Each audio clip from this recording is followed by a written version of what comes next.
For those of you who I haven't met yet, my name is Charlotte Danielson, and I'm the chairwoman for the Swedish American Chamber of Commerce. We are excited to be hosting this event together with Silicon Vikings. And this is the one in a series of events that we're doing together, and we're very excited about having that kind of collaborative relationship with you and being able to sort of work on each other's strengths to bring benefit to all of our members. Looking around the room, I know that a lot of you are already chamber members, so you'll know that you are part of the second largest international chamber in the United States. So the power of the Swedish Chamber really is the network. But we do have a lot of very interesting events. We have a golf tournament coming up, which I hope you will all attend. And we've also done exclusive member events to make it sort of more of a benefit to be part of the chamber. We did an event with the CEO of SKF recently, which included also a Tesla tour, which everyone was very excited about and was sort of as you know, it's not open to the public. I would like to thank Cay Gates very much for hosting us here today, and I will let Britt Anderson of Cay Gates. Yeah, thank you, welcome. Yay, thanks for having us. Thank you, really Silicon Vikings and Swedish American Chamber of Commerce are our two favorite groups in Northern California to work with. So thank you all for coming. If you don't know about Cay Gates, we're a business law firm with practices in many different areas. I happen to be a trademark and copyright attorney, so I work with brands and particularly I work with new companies and getting them started. We work with lots of new companies in terms of helping them get their businesses on the road, and it's something we really enjoy doing, and it's a sort of a central passion. I happen to be in the Palo Alto office. In the Bay Area, we have offices in San Francisco and Palo Alto, but we've got offices all around the world, and we do work with lots of Nordic companies. So again, welcome. Thank you. For those of you who are wondering, the name is very Swedish, and he does have his grandfather is Swedish, so he is definitely a Swede. I'd like to introduce here Jeff Bander, who is the president of Sticky, which is a Swedish high-tech startup that spun off from Tobii Technology, Intel-backed world leader in eye tracking and gaze interaction. He has more than 20 years of executive management experience in large established companies and has been extremely successful in generating tremendous revenue for startups as well. And I'm not going to explain what Sticky is because he's going to spend some time doing that. Thanks. Hello. Thanks for having me. Appreciate it very much. Just ask a few questions. Is anyone familiar with eye tracking?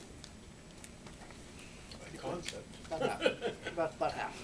And I'm going to give a little background first on the company, how it even got started.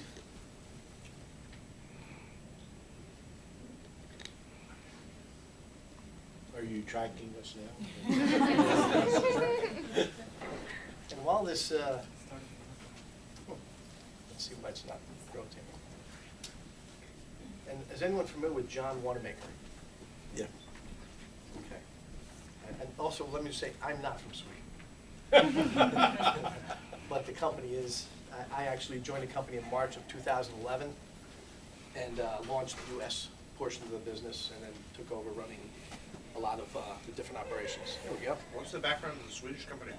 That's page 2. Coming up? Yeah. Page 2. We never got to page 2 yet. Tobii Technology, for those of you who know about eye tracking, Tobii is a world leader in eye tracking and eye measurement. They originally started about a dozen years ago out of Sweden. They're still in Sweden, helping paralyzed people talk with their eyes through a computer. These are people who are locked down, and their minds were completely fine, but they could not move. And so they developed technology where now people could use the computer, they train them, and they can now talk. Wow. Perhaps it's the batteries in the clicker. What we'll do, we'll go to manual. I'm trying to find Christina, just one moment. This works. That's fine. My fingers are good. And brief how we started, what we're doing today, how what we do works. And we're basically, I asked about John Wanamaker. John Wanamaker has a famous quote that he was the first person to buy a full-page ad in a newspaper. Everyone thought he was crazy. He spent a lot of money over 150 years ago on advertising. And he said that, people said, what are you spending all this money for? He said, well, half my advertising works, I just don't know which half. And, so we are going to change that in the online world, and we're doing it now, and that's what we're going to get to shortly. So a little bit of eye tracking history, where it is today. We call it our mission. Online right now, you have basically two different kinds of people advertising. Direct response, where you're measured by clicks and sales. You're selling something. They click on it, they buy it, you can measure. But brands like McDonald's, Coke, Mercedes, no one's buying a Big Mac online. No one's buying a Mercedes online.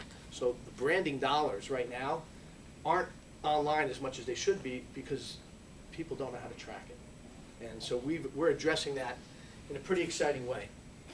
And we call it the digital wasteland, and basically we're going to really change the paradigm on how online advertising is bought and sold. And I'm going to show you some samples of how we're doing it. And then if we have time after, whoever wants to, we have a little asteroids game that you can play with your eyes. Where if those of you who are older, asteroids, Earth moves around, asteroids shoot, and you just look at them and blow them up. Which is, people like to do that. So how do we start? Toby originally was selling hardware for health purposes. About 4 or 5 years in their business, market research companies started buying their hardware because they had the best algorithms to measure eye tracking. And eye tracking basically tells you what people are looking at, what order they look at, and how long they look at it. And the hardware can run anywhere from $40,000 to $80,000. It's not cheap. And you bring people in a lab and you set them up and you can test pretty much anything. They've advanced tremendously now to where you can now on computers scroll with your eyes, you can blink to click. There's a lot, you're going to see every car eventually will have eye tracking in it, so people who fall asleep will wake them up. There's about 150 applications that the CEO of Tobii had. And for those of you from Sweden might remember Sidewalk Express. I don't know if anyone does, but Matthias Planck was the founder, and after he sold it, he was friends with the CEO of Tobii, and he said, pick one of these 150 things and write a business plan. So he originally was going to do central locations with eye tracking machines and start gathering data. And then our CTO, Lars, and Matthias came up with a great idea. Why don't we figure out how to do this on a webcam? It'll change the whole world on how eye tracking is done, from a scalability and affordability. So they started working. Tobii financed our company. Tobii put the money up to start our company. We've had 2 rounds of funding since then, VC rounds. And we developed the first way to do eye tracking for people's webcams. We do, yeah. I was wondering, with eye technology, you can also tell a lot about health through the eye. You're right. Are there potential implications for like being able to do diabetes Diagnosis. tests or a hypertension test by simply looking at someone's eye? Online, eventually, but it can be, there's a science for it right now. Yeah. That's correct. We're going to see, I mean, you know, the only limits, the only limits to what's going on in technology is what we can imagine. I mean, really, if you think about 15, 20 years ago and where we are today, it's mind-boggling that we can literally tell exactly what someone looks at, how long, you can blink and click. And so now we're doing it through the webcam. May I just ask a question? Anytime. So did Sticky spin off before or after Intel came in with that? Good question. Nice. I wish I had it in here. That was a good question. Intel actually came to us. Okay. And one of the questions they asked us was, how many people have webcams? And we Googled it, didn't have an answer, so that means it doesn't exist. And they, a few weeks later, came and sent us a beautiful chart over the last 20 years and how many PCs have been delivered with webcams. And it was before, they put, 2009 is when we started. It was 2 years ago, I think, a little over 2 Yeah, years, year and a half ago was when Intel invested in Tobii. So Intel, in a sense, also invested in us. And that was 100 million, right? Something. I'm not allowed to say. You can. Oh, but it was out there. It wasn't. Yeah. I was told at the time not to say, so if it's Oh, out okay. there. Yeah. It was a lot. Yeah. Yeah. Yeah. And It's huge for Swedish measures. to Yeah, have a very, company very that's big. Well, changing. Oh, yeah. But they're going to start accelerating this list of 150 things to do eye tracking with. And plus, you think about with Intel getting them in computers. it's perfect for Intel. It's a logical step with them. So they, Toby owned 90% of us when we started. There were a few of us that put money in. And now Toby owns about 40%. And we're actually going to be doing another round of funding in January, about 10 to 15 million from technology. When we first started, I started in March. I worked for, this is my third startup. The last one got bought by Nielsen in March of 2011, and the day after I started with Toby, with iTrack Shop, which originally was called MRC, because in Sweden they didn't realize all the companies in the US that were called MRC. And so I told Matthias we have to change the name, so we changed it to iTrack Shop, because originally we were doing market research, testing packages, testing online ads, testing shelf sets, testing TV ads, and just because companies are spending a ton of money on market research in controlled lab environments. Now they can test anywhere in the world. Just send a link out. I'll give you a good example. P&G had a Gillette razor package that they wanted to test in 4 countries. The question was, do we do it in English or the native language? And it was Denmark, Finland, Sweden, and I don't remember the other one. And so historically, you would fly to these countries, set up rooms, and recruit people. It would be very, very expensive, very time consuming. We send links out. We work through panel companies, and in 1 week, the test was done. No one traveled. They had the results, which P&G is our largest client. So we were doing market research, and P&G actually came to us and said, we spend a ton of money online. Can you tell us which ads are seen and not seen? And we said, yeah, we can do that. They said, well, that'll tell us what our sticky ads are. So we rebranded to Sticky. And because this kind of was a market research, this is a whole new game for us. And this is really, we believe it's a $1 billion business. Because the branding online right now is bought on a CPM basis. They buy, they cost per 1,000 impressions delivered. The problem is, clicks are irrelevant to brands. So how do you optimize? How do you, P&G was very frustrated. P&G spends $800 million online. They're the largest by far. And a lot of that is completely wasted because nobody sees it. Half of it's wasted. Have you seen this?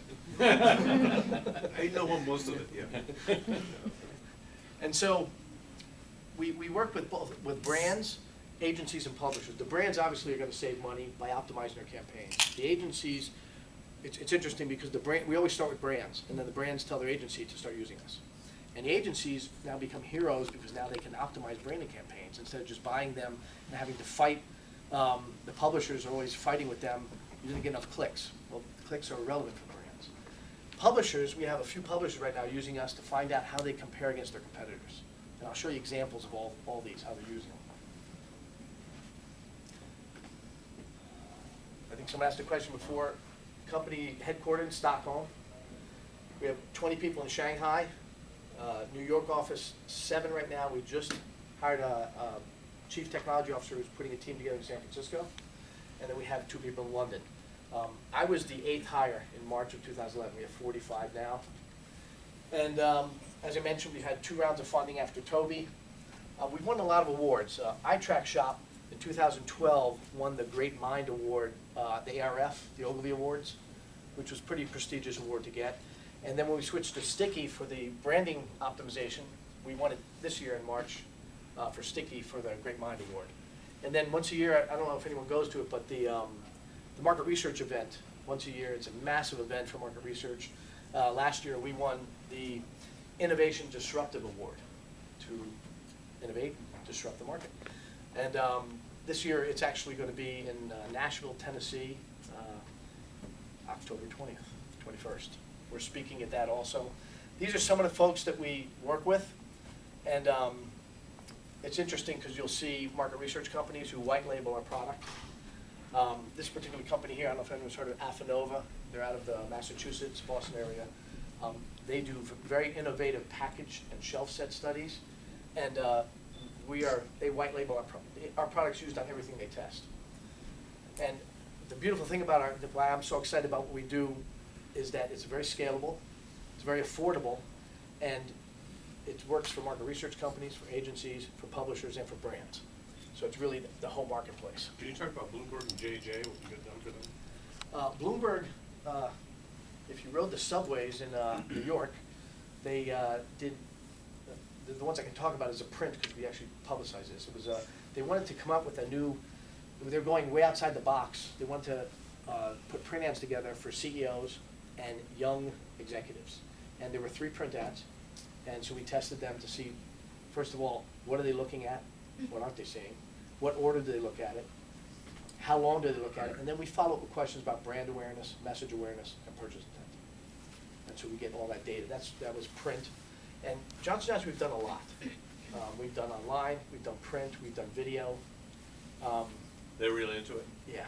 Yeah, they also, what's interesting is because we also did something we never did before, they went sales literature. We never thought of doing that. But they had a sales piece to optometrists.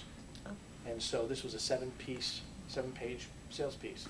And so we had to get optometrists to, and typically when you use a panel company, depending on who the panel is, it can be $5 for someone to take a test, $10. We started out $75 with optometrists, and to finish the study, I had to pay them $150 for basically 5 minutes. But they got the results, they used it, and they've been really, now they know what to put in their sales literature. You mentioned that they just opened a San Francisco office. What type of? Not office, we just hired, he's building a team here. The Okay. office has not started What, yet. is it a technical team? Is it a Tech, all sales tech. team? Okay. All tech. Yeah, our company's almost all tech. Okay. They're basically, the CEO, Matthias, and myself are pretty much the only people that talk to clients. And the way it works, which is nice, we talk to them, and he has a saying which I never heard before, but I don't know if it's a Swedish saying, but he said, we like our clients to get a little pregnant. And I've never heard that before, but so once they try it, they usually get hooked, and then it goes to a project management person, and that's pretty much how. Has anyone heard that before? About my healthcare, right, yeah. Once you get hooked. So from the market research perspective, it's actually quite simple. For example, we did a study for P&G for Pantene. They wanted to test women 25 to 49, a certain demographic, and we use companies like Cint, USAMP, Research Now, Kaluna. There's about 20 different panel companies, about 6 million people in the US, and about 14 million globally on these panels. And it's pretty diverse on who you can get. So we call the panel company, they tell us what they can do. We send the links to them, and it basically says, this is an eye tracking study, your eye movements are going to be recorded. It takes about 5 minutes. We have a privacy policy they can click on if they want. They click on it, and then most people don't know how to turn on a webcam. So we say, let us turn on your webcam. So they have to opt in twice, so no one can ever say they're being spied on. So once they turn on a webcam, they will see themselves. And once they see themselves, bless you, they will, it will say, there's text here that will actually say move left, move right, so you're centered. What's happening is the webcam is taking pictures of your eyes, nose, mouth, outline of the head. It's creating thousands of triangles. And we have 3 patents, and we take these algorithms and take these triangles and exactly laser in exactly what you're looking at. And that's the technology behind it. So we do a calibration process, takes 10 seconds. They see whatever we're studying. We record the data, ask a few questions. Everybody's happy. Wow. And just for those who don't know about eye tracking, it's been around a long time, over 100 years. The first eye tracker was built in the early 1900s. It's, Tobii was founded in 2001, and it's really changing the way we do a lot of things, from medical to education, and you're going to see very, very shortly, every computer will eventually have eye tracking in it. You'll have to opt in to turn it on. A lot of people who won't want to will put tape over it. I do. Do you put tape on it? Absolutely. We have about, on the panels, about 60% of people we send a link to go through it. The other 40% don't, and there could be a lot of different reasons, because we do see the videos, so we can see some people who probably shouldn't have taken the test, just because where they are. There's a whole bunch of other stuff you can do when you're doing that test, including facial recognition. And remember Lie to Me with Tim Ross, that whole, Yeah. and the scientific background Yeah. behind that. You guys pursue all that as well? We actually are working with 2 facial coding companies. Right. Um, So you can tell not just with what they're looking at, but Get to what they're emotion. thinking. Yeah, Yeah, whether they want to kill the product or not. Yeah. Yeah, exactly right. Okay. And the reason facial It's very coding, extreme. facial coding needs eye tracking, because let's say you're looking at a TV commercial that has 2 women, a dog, and a bird flying around. if you get the emotion, that's great, but if you don't know what you're looking at, it doesn't have any real meaning. You need to know what Very, people are very looking at. So, may I just ask, Sure. are you guys only software now? And Toby is doing hardware still for, Toby still sells hardware. right, They and sell- you guys are just focusing on the software? Our main focus right now is changing the online branding measurement. Right, but you're not adding any hardware to this? No hardware. You're just doing, Yep. okay. Yeah. It's good to We know. also do because- it on the tablets too, and Q1 of next year, we plan on launching our smartphone eye tracking. Wonderful. There are a lot of investors that are really interested in your technology right now. Yes. Here in Silicon Valley. Well, Matthias is starting the roadshow next month for the next round of funding. I think he has like 15 meetings already, so we can talk after him. Yeah, no, I'd love to. Yeah. Yeah, that would be great. Cool. So these are the people that we're helping, the brands, the agencies, the publishers, and obviously the advertisers. And this is really what makes us unique. Only media technology company that goes beyond viewability. In the marketplace right now, the IAB, Internet Advertising Bureau, is pushing viewability. For those who are in the market, viewability is defined as 50% of the ad is in screen for 1 second. That's the definition. Now, that doesn't mean everyone likes it, but that's what the definition is, 50% of the ad. The challenge with viewability is just because it's in screen doesn't mean it's seen. And with the testing I'm going to show you, you're going to see that there's a tremendous amount of ads that are in screen. I don't know if you're asking a question or you're videotaping. Like, for example, I'm looking at you, and in the corner of my eye, I can see people, but I'm not focusing on them. So if I'm not focusing on them, I really can't identify it. So we're focusing on, and what we're going to tell them, not is it in screen, but was it seen? For a second. Minimum a second, and then we actually tell you how long it's seen. And so we're optimizing branding dollars, the measurement of return on ad seen. And that's going to help, we've already tested what people are telling us, brand lift, purchase intent, and actual sales. And that's really what all these brands are trying to do, get their name out, be seen, and get sold. Patent global technology, consumers' webcams to define which ads are seen, not seen, what order, and how long. And all those things, being seen is important, but how long and what order is also important. How about children and even infants? You know, with the whole webcam thing, you know, if a child turns on a webcam, there may be, you know, parents may be upset about that. Have you ever done any sort of advertising campaigns geared towards children, and how does that work? We haven't done any testing with children. Okay. Because everyone who does the test has to click on their email and go through the calibration. Now, if some kid can figure out how to do that on their parent's computer, we'll see them, because we'll see who takes the test. So you don't want to go into the whole It's not that we don't want to, it's, we haven't yet had a client who said they want to test children. So that's, I mean, we pretty much are just testing the people who are spending the money, Okay. the buyers, which eventually we may go into that, because as anyone has children know, they influence a lot. And so what we found is that, you mentioned a little bit earlier, that the ads, ComScore came out in June 11th, a Wall Street Journal article saying that 54% of every impression served online has no potential to be seen. Not isn't seen, has no potential to be seen, which means people did not scroll, the ad did not serve, or there was fraud. And whether that's 50%, 40%, 60%, it's going to vary on site, it's going to vary on a lot of different things, but basically, when you look at the billions spent online, half of that is never seen. And then you have the viewability. And the viewability, there's another big gap, which I'll show you. As I mentioned on brand, the big problem right now is 94% of all branding dollars are not online. And the big reason is it's very difficult to measure, it's very difficult to optimize. And are you hitting your target market? So most of it's on TV and offline, branding dollars. And we think we're going to help push that over. Direct response, for how long the internet's been around, is huge.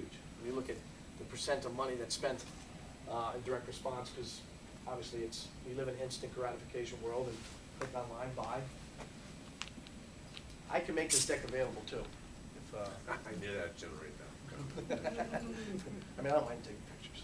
I was just gonna ask because it's being filmed and it's copyright on it, so I don't know where you. All this is public, we've, Okay. yeah, unless the folks here don't want to. We're fine. Okay. So, you know, you've heard about banner blindness and people not seeing ads. These are some great statistics from Solid Media. You have 31.25 times more likely to win a prize of Mega Million than to click on a banner. Is that right? 87% more to apply to Harvard and get in. 112 times more likely to sign up for Navy SEALs and complete it. 279 times more likely to climb Mount Everest, and 475 times more likely to survive a plane crash than to click on a banner. That's the stats. So you look at the billions of, yes? Very interesting. So now with more smart TVs becoming available, do you foresee doing the tracking for TV ads as well? Because so many people are multitasking now. Yep. And I think brands are wondering, well, are they really looking What are they at looking ads at? or not? I'm just curious, how many people watch TV and have either their phone or their iPad or? Oh, yeah. Yeah. Yeah, Sometimes your phone or your iPad is your TV. that's right. That's right. And so if you're looking at a show and you're on your phone or your iPad, chances are you're doing that during commercials. Or you've been watching a different show. But that's a great question. So how far are we from integrating this into our It's gonna happen. entertainment? Like, is It's it? going to happen. We also believe that I made the comment that many people are watching TV on another device. And we do, I'm going to show you some samples of how we track video. Yeah, I mean, I think TV and online is going to be like the same. So like the 21st century Nielsen family will be watching television on their laptops and have their eyes tracked through the software. Or their Google glasses. The challenge more, I think, with Google Glasses is how many people have them, and people who don't wear glasses, do you want to wear glasses? But Google's pretty good at figuring out how to make things work. So we define what we call the Cay Gap. Historically, in market research, people get focus groups together and ask them questions. Typically, though, people, for a variety of reasons, either when you ask a question, you've already affected the answer. And when you ask a question, your whole biography, how you're raised, your schooling, your family, your friends, what happened to you today affects how you answer a question. And so when you're doing a focus group, and there's a lot of studies on it, how inaccurate what people say and what's really going on in their head. So we developed what we call the Cay Gap. When you do a biometric eye tracking, what they see is it's a fact. You either saw it or you didn't see it. And so then we ask questions and we look for the Cay Gap. And here you have an example where we know 71% of the people saw this ad. And we ask, only 21 recalled it. Now, there's obviously more questions you need to ask. It could be the creative, it could be a variety of different things. But there's a gap here. And this is always the funniest one, I think, is when we know 20% saw it, but 40% said they did. And that happens a lot. We did a study for Cadbury. They advertise on a e-commerce site in Europe. And they have 4 different options where to put their ads. And they wanted to know where should we put our ad. They knew what the price, CPM was. And it was top left, middle right, and then a little small different ads in the middle on the left. And so we tested all 4. The top left, 95% of people saw it. They looked at it for 3 seconds, and it took them 1 second to find. The same ad moved to the middle right, 9% saw it. They saw it for half a second. It took them 8 seconds to find. That's only because we showed it to them for 8 seconds. And the other 2 were 25 and 17%. But the point is, you have the same ad. And let's say, for example, that they didn't tell us what the CPMs were, but let's say the ad in the right was 50% price. It's still way overpriced. See, with our solution, you can now find out what is the real value when you're buying and where should you be buying. So we have viewability. This is the hot topic now. And there's probably 30 companies or 40 today doing viewability.